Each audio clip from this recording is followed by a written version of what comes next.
Assalamu alaikum wa rahmatullah wa barakatuh. Paix sur ceux qui suivent la guidée. Paix et bénédiction sur le prophète sallallahu alayhi wa sallam, sur ses compagnons, ses amis, sa famille, ainsi que sur tous ceux qui le suivront de bonne foi jusqu'au jour du jugement.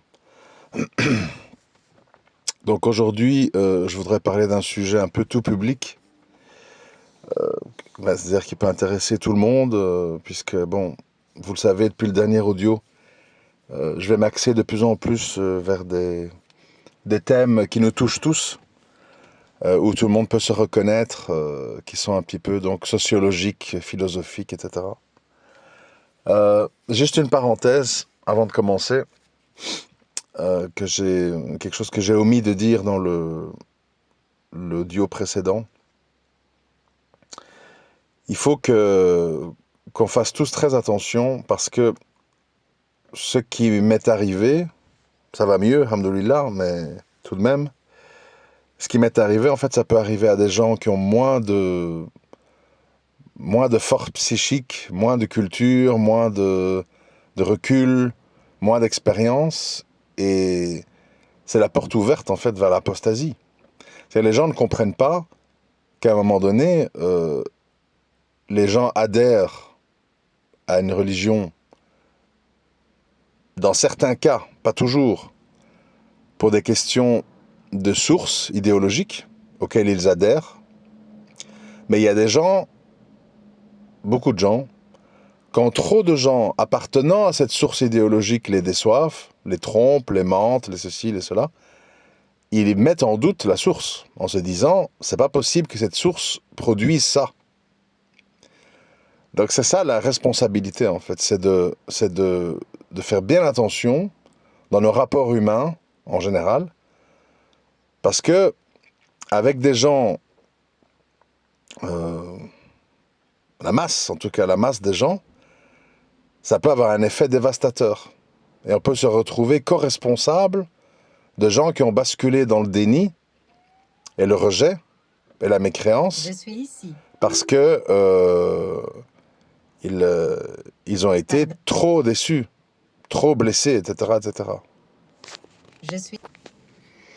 Enfin bref, voilà. Donc ceci étant dit, le sujet du jour, c'est quelque chose qui me tient à cœur, parce que je vois que c'est tellement propagé que c'est interpellant, en fait. Je ne sais pas comment on appelle ça, l'inconséquence ou le manque de réalisme, je ne sais pas. Et chacun pourra l'appeler comme il veut. En fait, je remarque que les êtres humains, ils sont toujours stupéfaits ou choqués ou étonnés ou blessés par des choses qui sont inévitables et dont ils sont parfois co-responsables par leur choix. Alors je m'explique, parce qu'évidemment il faut donner des exemples.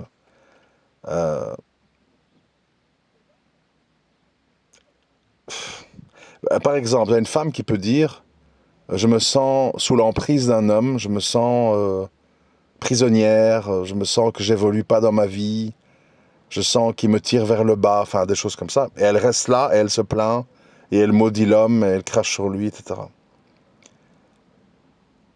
Alors, bon, soit. Mais alors après, si tu analyses, qu'est-ce que tu constates? La personne se prend pas en main, ne participe pas à des formations, n'apprend pas des choses qu'elle ne sait pas faire. C'est pas cuisiner, décoration, gestion d'un foyer, conduite d'une voiture, etc., etc. Bref, rien n'est mis en place, et puis les gens s'étonnent. Je suis prisonnière, je suis sous emprise, je ne peux rien faire sans lui. Vous voyez, c'est un peu le principe de base de ce que je veux dire ici. C'est-à-dire, les gens ne mettent pas des choses en place dans leur vie, et puis ils sont dans les plaintes. C'est quand même très étonnant. Enfin, moi je trouve ça très étonnant, parce que ça touche plein de sujets.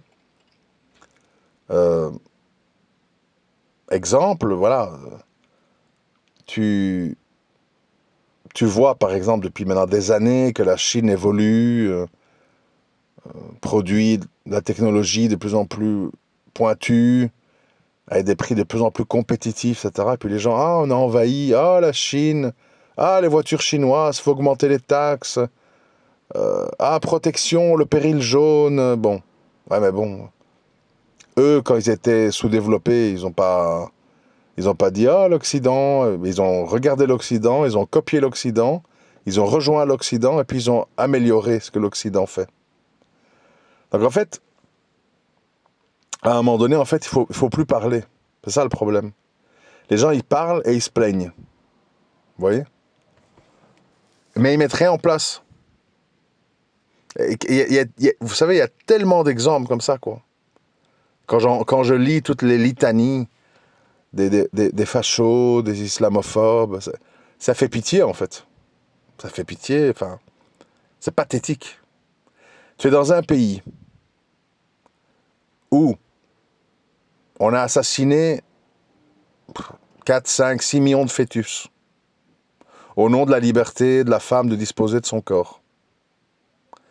Puis, il y a un problème démographique, puisque les gens tuent leurs fœtus, ne se marient plus, et quand ils se marient, ils font rarement plus qu'un enfant, voire pas du tout. Donc, problème, qui paye les retraites, manque de bras, manque de gens qualifiés pour tel et tel travail quand on cherche des postes vacants. Qu'est-ce qui se passe? Immigration. Logique. Enfin, on fait rentrer des gens pour combler le manque. Et puis on fait rentrer les gens, on dit, ah oui, mais bon, si les gens viennent chez nous, on a besoin d'eux, mais ils doivent venir chez nous et vivre comme nous, et s'appeler comme nous, etc., etc. Alors les gens, bon, tant qu'ils ont besoin de toi, ils vont peut-être accepter de baisser la tête, les moulouds et les machins. Mais une fois que leur pays se libère ou ils retrouvent un espoir de stabilité économique dans un pays qui n'est pas le tien, ne t'étonne pas qu'ils partent en masse. Aujourd'hui, on voit plein de gens originaires du Maghreb qui partent en Thaïlande, en Malaisie, en Indonésie, au Canada, en Angleterre, tout simplement parce que si les gens ont l'opportunité, ils ne restent pas dans un endroit où on ne les aime pas, on ne les considère pas, on les rabaisse, on fait que leur dire terroristes, intégristes, grand remplacement, on les bassine du matin au soir, quoi. Donc, à nouveau, la France est occupée à s'autodétruire. Pourquoi? Parce qu'elle n'est pas dans le réalisme, elle est dans l'inconséquence. Je ne fais plus d'enfants, on est bourré d'homos, de transgenres, de célibataires, d'avortements, mais on veut des étrangers, mais qui soient comme nous. Qui vivent comme nous, qui ont les mêmes valeurs que nous, qui trouvent que le bien et le mal se calquent sur nous, etc. Évidemment, ça n'existe pas. En tout cas, pas avec tout le monde. Donc, il y a un choc, quoi. Il y a un choc. Et le comble, c'est ça, le comble du comble, parce que la France est vraiment l'exemple le plus outrancier, en fait. Quand les gens en ont marre de tout ça, c'est-à-dire être plein d'étrangers, les prières de rue, enfin tout ce que vous voyez là dans les trucs qui les énervent, moutons de l'Aïd et compagnie, et qu'ils veulent élire quelqu'un qui va arrêter ça, qu'est-ce qu'on fait? On dit, bon, d'accord, et si elle devient trop importante, Marine Le Pen, on dit, ah, un procès, elle est inéligible pour les élections de 2027. Donc en fait, on laisse les Français insatisfaits de la situation, sans alternative en fait. C'est soit Macron, soit l'islamo-gauchisme, soit une droite divisée entre toutes sortes de partis, Zemmour, Debout la France, LR, voilà. Et au milieu de ça trône le parti centriste de Macron, qui au final, en fait, s'en sort chaque fois bien. S'en sort chaque fois haut la main, victorieux. Donc, alors les gens se plaignent. Macron, truc, l'islam. C'est le fruit de votre inconséquence. C'est le fruit de votre mode de vie. C'est le fruit des gens que vous élisez. C'est le fruit que vous acceptez que vos représentants politiques soient mis hors jeu. C'est qu'une suite logique. C'est qu'une suite logique. Et c'est comme ça dans tout. C'est comme ça dans tout. Rappelez-vous, j'en parle régulièrement, le prix de l'or. La dernière fois que j'ai fait un point, c'était début 2024, je crois. Nous étions à 2000 $, la once. Nous sommes à 3100. C'est 50% de plus en un an. Vous imaginez? Alors, moi, je ne fais plus d'audio sur l'or parce qu'en fait, je me répète depuis 15 ans. 15 ans. Depuis 2008-2009. Donc, j'en fais plus parce que je radote, en fait. J'ai toujours dit, et je continue à dire, dans un système où la monnaie est de plus en plus couverte de dettes et de plus en plus remplie de dilution de monnaie qu'on imprime à tout va, plus d'un climat de guerre un peu partout, Ukraine, Gaza, machin, ben, il est inévitable, c'est mathématique, c'est un effet de levier, ben, que l'or monte, monte, monte, monte et monte.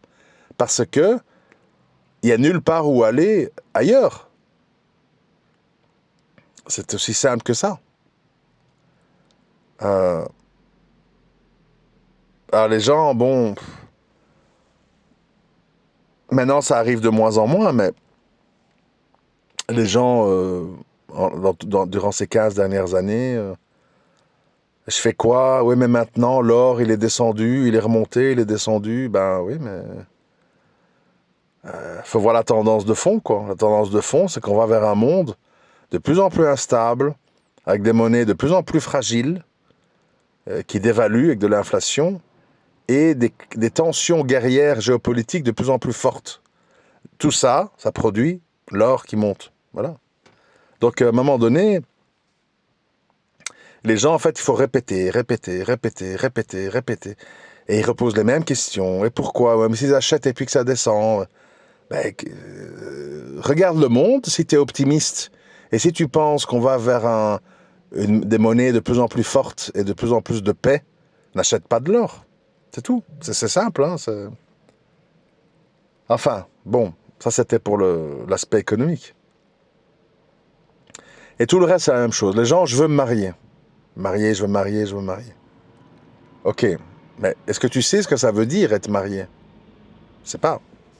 Les gens, ils croient qu'être marié, c'est manger des bons plats et vivre dans un lit, à faire des galipettes, entre guillemets.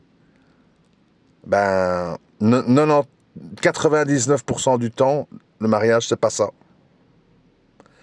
C'est des responsabilités, c'est des concessions, c'est des compromis, c'est des disputes, c'est des malentendus, c'est des cris, c'est des mots lourds, c'est des moments d'apaisement. C'est tout ça, en fait.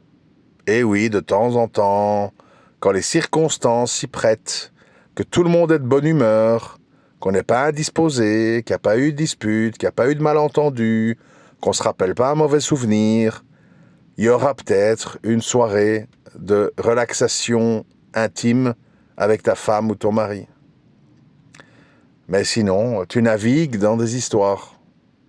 C'est ça la réalité. Et puis alors les gens, ah, je savais pas ça que c'était le mariage, ah, je suis déçu, ah, je veux retrouver mon célibat, j'étais mieux libre et seul. Et voilà. Et tu te dis, mais les gens, ils réfléchissent pas à l'avance, ça veut dire quoi de vivre avec quelqu'un? Une autre histoire que toi, une autre mentalité que toi, une autre psychologie que toi, un autre passé que toi, un autre caractère que toi. Et tu dois vivre avec cette personne dans la même pièce. Quand t'as chaud, elle a froid. Quand elle a faim, t'as pas faim. Quand elle veut aller dormir, t'as envie de rester éveillé. Quand t'as envie de rigoler, elle a pas envie. Quand elle a envie de rigoler, toi, t'as pas envie. C'est ça qu'il faut gérer au quotidien. Des choses comme ça. Et là, voilà, les gens, en fait, si vous mettez toutes ces histoires un peu ensemble, ils passent leur vie à sauter sur un pied et sur l'autre, en fait. Ils sautent, ils sautent, ils sautent, ils sautent. Entre stupéfaction, déception, et les gens sont là, ils s'angoissent, ils se dépriment, ils voient l'avenir en noir, ils veulent changer de vie. Il suffit de voir les influenceurs, là, moi, parce qu'il y a des personnes autour de moi qui suivent ça, ils me racontent. C'est pathétique, en fait. Ah, j'ai trouvé la femme de ma vie, on va s'installer à Bali. Ah, on est à Bali, hein, en fait, on se dispute. On va divorcer, mais on va rester l'un près de l'autre pour les enfants. Ah, les enfants, t'as trouvé une nouvelle femme, je veux pas qu'elle ait cette belle-mère. Si tu veux les enfants, tu dois rester seul. Et voilà, Bali, de l'argent, influenceur, ça change rien en fait, c'est la merde. C'est comme ça, parce que c'est l'être humain, il est jamais content, il veut dominer, on veut tout gagner, rien perdre, on veut rien sacrifier. Voilà, c'est ça l'humain, il est inconséquent. L'humain, il est inconséquent. Il n'est pas... Il est injuste en fait, par définition. Et comme je le dis, ce qui est plus troublant et plus dur à digérer, c'est quand tu vois que des gens appartenant à des religions fonctionnent de la même façon. Ça, c'est plus difficile. Le choc est beaucoup plus fort de voir un prêtre pédophile ou un imam abuseur de ses élèves dans des cours de Coran, je ne sais quoi. Parce que là, tu n'es pas préparé, en fait. Tu n'es pas préparé à ce qu'une personne qui te dise que Dieu représente une grande place dans sa vie fasse l'inverse de ce que Dieu a dit, tu vois. Les gens qui disent « je m'en fous de Dieu, il n'y a pas de Dieu », etc., ben, tu t'attends à tout, en fait. Ils sont comme une feuille morte dans le vent, tantôt à gauche, tantôt à droite, tantôt gentil, tantôt source de déception. Mais quelqu'un qui dit comme ça, voilà, bon, c'est plus choquant. C'est plus choquant. D'où le fait que les musulmans, les croyants, etc., sont beaucoup plus attaqués par Shaitan et ses soldats. Par les waswas, par le cirque, par la manipulation, par plein de choses. Vous voyez bien, les musulmans sont tourmentés, en fait. Les musulmans sont tourmentés, sont angoissés, tantôt extrémistes, tantôt apostats. On passe de Daesh à l'apostasie. Voilà, parce que le musulman, il est instable. Le musulman, il veut des résultats immédiats. Le musulman est émotif. Le musulman répète les mêmes erreurs et puis s'étonne qu'il y a les mêmes conséquences. Et voilà, et c'est toujours la même histoire en fait. C'est-à-dire qu'on n'est pas lucide, on n'est pas lucide sur la situation. On est comme ça dans des constructions de l'esprit. Je lisais encore récemment, on va organiser des levées de fonds pour reconstruire Gaza. Les gens comprennent rien en fait. C'est terrible. C'est très dur de vivre parmi les gens comme ça. C'est très difficile. Parce qu'en fait, ils croient bien faire en plus. C'est à chaque fois la même chose. Tout Gaza est rasé. On reconstruit avec des milliards. À peine reconstruit, c'est re-rasé. Et les tentes, et les camps, les machins, bon. À chaque fois, des milliards de milliards qui sont dilapidés, partent en fumée, sous d'autres bombes qui coûtent des milliards aussi. Donc milliards plus milliards, enfin voilà, c'est la folie totale en fait. Alors qu'on a compris qu'en fait, bon, au final, l'Amérique et Israël, ils veulent récupérer Gaza, parce qu'ils ont besoin de terre, ils veulent en faire une cité balnéaire, parce qu'au large, il y a des gisements de gaz et de pétrole, enfin, toujours la même histoire en fait. Donc du coup, c'est les grands méchants, on va les mettre chez les Jordaniens, les Égyptiens. S'ils veulent pas, on va mettre des mesures économiques pour les faire plier. Enfin bref, c'est le monde, le puissant s'impose, le puissant manipule. Rien de nouveau sous le soleil. Alors nous, on est là, pourquoi? Ben, parce que c'est comme ça. Et ça a toujours été comme ça. Et on s'étonne. Voilà. Le mariage, ça a toujours été comme ça. Des luttes d'influence, des luttes de dominance, des hauts, des bas. Et les gens ne comprennent pas. Ils répètent le truc, nuit de noces, grande fiesta, tout est rose, homme de ma vie, femme de ma vie. Puis après, il est relou, elle me saoule, elle n'est pas comme ma mère, c'est un bras cassé. Et voilà, même chanson qui tourne, quoi. Et c'est le truc construction, destruction, construction, destruction. C'est ça qui est le plus fatigant, en fait. L'humain adore construire et détruire. Et détruire pour reconstruire. Et puis les gens se plaignent. Ah ouais, mais bon, j'ai pas une vie stable. Bah oui, mais bon, tu fais tout pour que ça soit pas stable. Donc, je pense que c'est important d'être conséquent, qui est l'inverse de l'inconséquence, et de voir la réalité en face, en fait. De voir la réalité en face. Bien sûr, il y a la logique humaine d'un côté, et il y a la volonté divine de l'autre. Mais pour la plupart d'entre nous, dans la plupart des cas, nous sommes face à des problèmes pratico-pratiques humains. Parce qu'on a affaire à des humains. On n'a pas affaire à des anges ou à Dieu en personne, on a affaire à des humains. Des humains qui sont comme nous. Un peu menteurs, un peu lâches, un peu opportunistes, un peu manipulateurs. Ça, l'humain. L'humain, faut vous dire une chose. Regardez. Si nous sommes là, vous, moi, tous ceux qui écoutent, on est là parce que nos ancêtres ont été des opportunistes. S'ils n'avaient pas été opportunistes, manipulateurs, un peu sournois, un peu... etc., ben on serait mort, en fait. Notre chaîne génétique serait éteinte. Parce que pour survivre, il faut être un peu égoïste, un peu débrouillard, un peu manipulateur, un peu malin, un peu opportuniste. Bon, pour les religieux, normalement, parce que bon, il y a beaucoup de gens, c'est en théorie.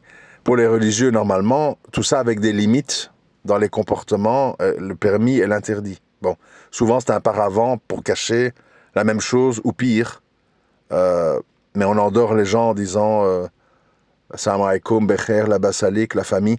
Voilà, on met la piqûre, quoi. La piqûre anesthésiante avant. Non, subhanallah, qu'Allah me pardonne, qu'Allah me guide. Toutes des formules comme ça que les gens utilisent pour mieux s'infiltrer, pour mieux manipuler parfois. Il faut le dire. C'est malheureux. Mais, humainement parlant, il faut savoir que si on est là, c'est parce que nos ancêtres, ils ont été un peu fous, un peu inconscients, un peu opportunistes. Je disais récemment à quelqu'un qui militait pour l'avortement, je dis, mais si dans nos ancêtres, on enlève tous les inconscients, c'est-à-dire les gens qui ont fait des enfants sans avoir de l'argent, sans avoir toutes les sécurités, donc des gens un peu comme ça, des enfants par accident, comme on dit, qui n'étaient pas prévus, organisés. Donc si on enlève les inconscients, si on enlève les viols ou semi-viols, c'est-à-dire les femmes abusées ou qui couchent contre leur gré, qui tombent enceintes, etc., tu peux déjà enlever les 3/4 de ton arbre généalogique. Parce que c'est comme ça. Il y a eu des viols, il y a eu des femmes mariées sans amour, il y a eu des accidents, il y a eu des femmes enceintes, le mari il a disparu, elle a gardé l'enfant, et on est là. On est là parce qu'il y a eu des inconscients, des fous, des violeurs. Bon, donc tout ça pour dire, ce que je veux dire par là, pour dire,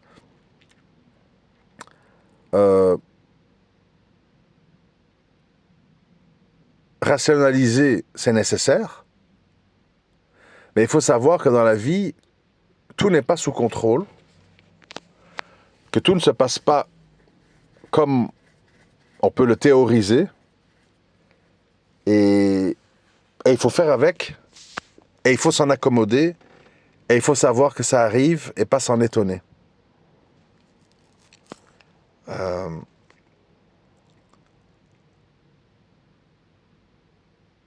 Il n'y a rien de plus troublant, je trouve, que les gens en fait qui sont dans des sauts émotionnels constants. Et de nouveau, quand c'est lié à la foi, c'est problématique. Tout feu, tout flamme, plus rien, grande fraternité, plus de fraternité, on t'envoie des SMS, Ramadan Moubarak, n'oubliez pas de prier sur le prophète le vendredi, et puis tout d'un coup, plus rien, disparaît. L'humain, il est instable. L'humain, il est instable, il faut savoir ça. Et la religion, c'est une source de stabilité. D'où sa nécessité. Mais, si l'humain instable, manipulateur, opportuniste, prend la religion pour accentuer ses défauts et que ça devient un paravent pour mieux cacher ces tours de passe-passe, là, ça devient très problématique. Et aujourd'hui, en fait, c'est ce qu'on vit. C'est-à-dire que, comme je l'ai toujours dit, tout le monde chante, nous sommes 2 milliards de musulmans, il y a 2000 mosquées en France, 5000 au Maroc, nous venons de fêter la classe de 200 femmes qui ont appris le Coran par cœur, avec plusieurs lectures. Tout le monde se gargarise, bombe le torse, joue au gorille de la religion, on progresse, ce truc, bon. Et personne ne voit en fait que la réalité. Nos pays sont pauvres, désorganisés, sales, corrompus, en guerre, Soudan, Syrie, Irak, Afghanistan. Ils titubent, nos pays titubent, sont titubants à cause de tout ça. Et bon, il n'y a pas de quoi sauter de joie. La preuve, le nombre de musulmans, de Marocains, de Tunisiens, d'Égyptiens, de convertis qui vivent chez le Koufar. Angleterre, Suède, Canada, Thaïlande, France, Espagne, Italie, plein de Tunisiens, de Marocains. Pourquoi? Parce que chez eux, c'est la merde. Voilà, tout simplement en fait. Même s'ils disent Maghreb Power, 1, 2, 3, Viva, machin, ils savent très bien que chez eux, c'est le boxon en fait. Ils le savent, sinon ils partiraient pas. Hein. Ils partiraient pas loin de leurs femmes, leur nourriture, leur culture, leur climat, leurs belles montagnes de Béjaïa, l'Atlas, Ouarzazate, ils quitteraient pas tout ça. Pour venir quoi dans les villes en béton, tout est gris, ça sent la choucroute avec la pluie. Faut être sérieux. Et en plus, ça a construit des mosquées cathédrales qui coûtent des millions d'euros pour rester avec leurs petits ici. Ça veut vraiment dire qu'ils savent que chez eux, c'est impossible, en fait. Voilà, tout simplement. Donc, moi, ces histoires de tout va bien, machin, tata, non, ça va pas bien, ça va très mal. Ça fait 1 an et demi qu'on voit des milliers et des milliers de Gazaouis être déchiquetés. Chaque jour, on a envie de vomir quand on ouvre son téléphone. On voit des crânes ouverts, des torses ouverts, des jambes en moins, des enfants qui pleurent, des femmes qui hurlent. Ça va pas bien du tout. Et il n'y a personne pour réagir. Personne n'envoie un avion, une bombe, un appel au boycott ou je ne sais quoi. Oui, on a quelques, je vous ai dit, quelques islamo-gauchistes qui manifestent Israël assassin, c'est pas bien. Émeric Caron sur Twitter, regardez les enfants morts, blabla. Bon, voilà. Mais pour le reste, dans la réponse virile, il n'y a rien.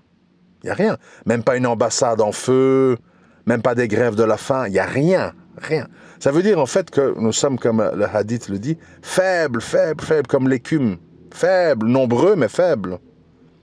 Et donc, il n'y a pas du tout lieu d'être satisfait de la situation, tout simplement. Mais c'est la conséquence, quand on parlait d'être conséquent ou inconséquent, c'est la conséquence d'années, des dizaines d'années d'aliénation générale. Aliénation culturelle, intellectuelle, religieuse, où il ne reste rien en fait. Il reste des gogos qui sont là avec des t-shirts Versace, des iPhones, qui attendent une place dans un bateau pour venir ramasser des poubelles ou conduire des Uber Eats en Europe. Voilà le niveau dans lequel on est. Il reste évidemment la surface. Salam alaikum, la basalik, oui, Allahu Akbar, Allah Mustaan. Bon, c'est ça qui reste. Le reste, il ne reste rien en termes d'organisation, de richesse, de solidarité, d'adhésion idéologique. Il ne reste pas grand-chose. Donc évidemment, les gens qui apprennent l'islam dans les livres, quand ils sont confrontés à la réalité, ils se retrouvent devant quoi? Devant des hypocrites, des sans-papiers, des gens qui cherchent ce bas monde, des gens prisonniers de leur famille, avec leur mère à moitié sorcière, qui leur pompe de l'argent au bled, et ils envoient, puis si t'es pas d'accord, ma famille avant tout, des guerres, des couples, des divorces, des pères qui abandonnent leurs enfants par milliers.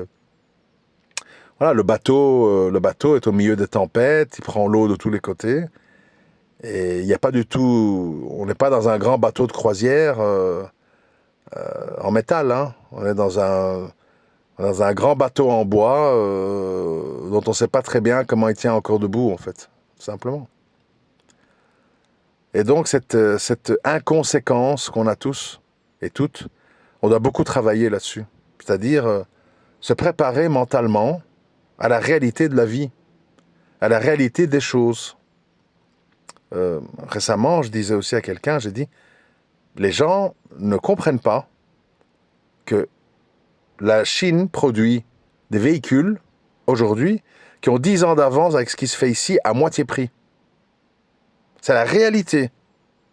Si vous voyez, c'est quoi la NIO ET9, vous n'avez aucune voiture en Europe qui arrive à la moitié de ce qu'elle fait. Elle se gare toute seule, tu peux mettre un verre d'eau, tu passes sur des bosses, y a pas, le verre d'eau ne bouge pas tellement les amortisseurs sont pilotés, tombe dans l'eau, elle coule pas, batterie changée en 3 minutes, 300 km/h, enfin n'en jetez plus quoi. Et tout ça pour la moitié du prix de ce que tu aurais avec une Porsche, une Ferrari ou je ne sais quoi. C'est ça la réalité en fait. Et les gens en fait vont tomber des nues tout d'un coup. Oh, il n'y a plus que des voitures chinoises. Oh, on est envahi. Oh, toutes les usines Peugeot et Renault ferment, BMW, Mercedes. Ben oui, mais t'as pas vu le truc venir, t'as pas compris en fait. T'as cru que les gens allaient continuer à payer le double pour avoir des voitures moins bien que les voitures chinoises. De nouveau, les gens sont fous. Ils sont pas réalistes. Et de nouveau, je fais le lien, le mariage, même chose. T'es moche. Enfin, t'es moche, on se comprend. Tu te laisses aller, t'es en surpoids. T'es un emmerdeur, une emmerdeuse, tu rouspètes, tu fais des caprices, tu prends pas soin de toi et tout. Qu'est-ce que tu crois en fait que quelqu'un va venir vers toi ou va toquer à ta porte pourrais-tu me faire l'honneur d'être ma femme, mon mari dans quel film on vit en fait? Je sais pas, les gens croient que les gens vivent en dehors des réalités en fait, voilà.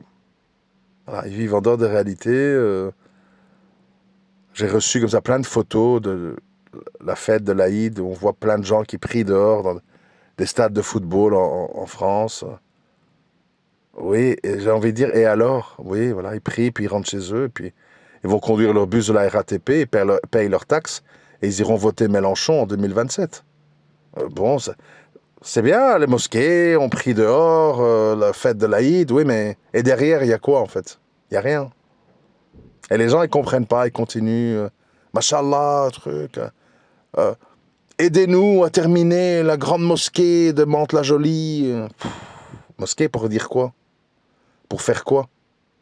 Pour appeler à quoi? C'est pas. C'est pour ça que je dis on est sur un malentendu. Quand moi je dis que voilà, je suis un peu dans la situation dans laquelle je suis, c'est parce que je réalise qu'on est dans un malentendu. Là où les gens voient du positif, moi je vois de l'échec. Tout simplement. Donc, moi je suis pour une remise en question générale. Et une remise en question qui ne va pas dans le sens de dire il faut désosser l'islam, il faut l'humaniser et le rendre mondialismo-compatible. C'est pas ça le but. C'est de dire comment on reste fidèle aux sources en étant authentique, pas en étant des manipulateurs hypocrites. C'est ça le défi en fait. Parce que dans les inconséquences, j'oubliais aussi un cas. Je vois plein d'apostats, oui, l'islam est intolérant, oui, l'islam appelle à tuer les apostats, c'est pas acceptable, oui, l'âge de Aïcha, blablabli. Non mais attends, je comprends pas. Tu quittes une religion, ça veut dire que tu partages pas ses valeurs. On est d'accord.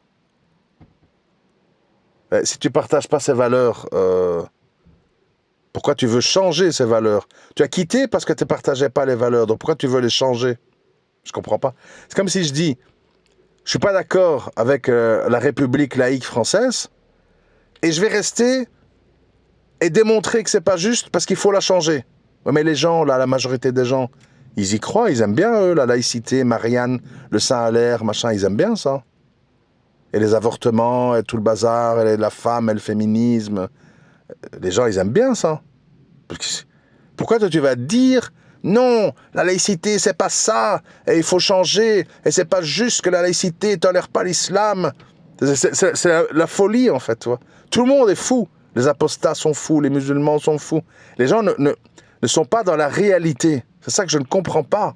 Je n'arrive pas à comprendre. Je vois tous les apostats qui font des lives, ils se réunissent, et l'islam, et regardent, et les sources, et Ibn Taymiyyah a fait ci, a fait ça. Ben oui, mais t'as quitté, c'est justement parce que t'aimes pas ça. T'es pas d'accord avec ça. Nous, quand on se convertit à l'islam, c'est pour dire, ben, on n'est pas d'accord avec la vision occidentale des choses, laïco, humanisto, athée. Et donc, ben oui, on a bien compris que cette idéologie, ben, elle n'est pas compatible avec nous. Et les gens sont là, je veux être apostat, et je veux que l'islam comprenne et accepte que je suis apostat. Et applaudisse et m'encourage, et que c'est bien. Ben non, tu quittes une religion parce que justement, tu ne partages pas son dogme. Et tu ne peux pas dire que cette religion, en plus, doit applaudir que tu n'aimes pas le dogme et que tu le quittes en disant super, bien, bravo, c'est génial. Enfin bref, délirant, délirant, délirant, tout est délirant.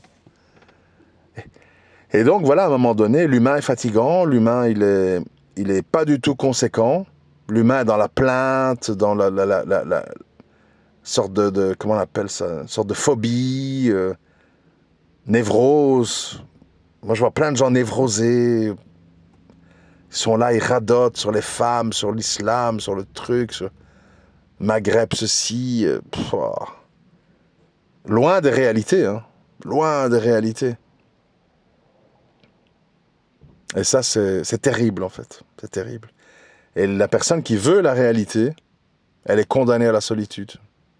Parce que nous sommes dans un monde de gens qui ne sont pas dans la réalité. C'est des bêtises, parfois. Je disais, quelque temps, à un frère qui maintenant a bien avancé en âge, toujours pas marié. J'ai dit, Harry, si tu baisses pas tes critères, tu perds ton temps, en fait. Ah non, non, non, truc. Ben voilà. Je sais pas combien de temps sont passés, toujours seul. Les gens sont pas réalistes. Et ouais. Et tout ça a des conséquences, hein, bien sûr. Psychiques, mentales, psychologiques. C'est tellement plus sain et plus juste, en fait, d'être dans la réalité des choses. La réalité des choses. Voilà. L'humain est comme ça. L'humain, faut pas en attendre ça et ça et ça.